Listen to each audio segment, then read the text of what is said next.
Hello everyone, I am Ritu Koshik, Assistant Professor in Civil Engineering Department from RPIT Campus Karnal. Today is our topic Human Impact of Pollution. First one, health effect. Exposure to polluted air, water and soil can lead to respiratory diseases, cardiovascular problem, cancer and the developmental issues in children. सबसे पहले क्या होता है कि pollution के different type of pollution हम last video में discuss कर चुके हैं, like the air pollution, water pollution, soil pollution and noise pollution, light pollution. तो ये सारे के सारे क्या करते हैं कि ह्यूमन हेल्थ पर बहुत बुरा इम्पैक्ट इनका पड़ता है। ठीक है, अभी हम इसमें यही डिस्कस करेंगे कि जो पोल्यूशन होता है उसका ह्यूमन पर क्या इम्पैक्ट पड़ता है। सबसे पहला हेल्थ इफेक्ट पर पड़ेगा। हेल्थ पर क्या होगा, जैसे कैंसर की जो बीमारी है, सांस लेने की जो दिक्कत है, बच्चों में जो डेवलपमेंट की प्रॉब्लम आ रही है, that is the health effect due to pollution. Next है बायोडाइवर्सिटी लॉसेज। बायोडाइवर्सिटी लॉस में क्या होगा, पोल्यूशन डिग्रेड इकोसिस्टम को कम किया जा रहा pollution, leading to the loss of biodiversity.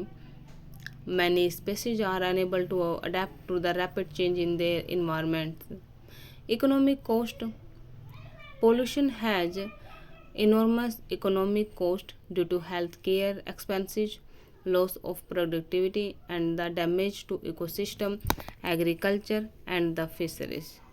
ठीक है, इकोनॉमिक कॉस्ट कैसे पोल्यूशन से इफेक्ट हो रही है, क्योंकि हेल्थ केयर के कारण क्या हो रहा है कि जो लॉस ऑफ प्रोडक्टिविटी कम हो रही है एंड इकोसिस्टम, जिसकी वजह से हमारा डैमेज हो जा रहा है। इसके लिए हम क्या सॉल्यूशन कर सकते हैं, क्या मिटिगेशन हमारे पास होना चाहिए। सबसे जो मेन है वो है लॉ। किसी भी चीज़ को रेगुलेट करने के लिए लॉ बहुत इम्पोर्टेंट है। गवर्नमेंट जो लॉ बनाती है, अगर उसको फॉलो नहीं किया जा रहा, then they will take the punishment.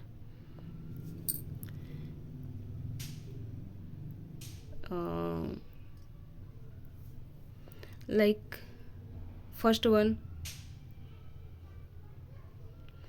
regulation and the legislation.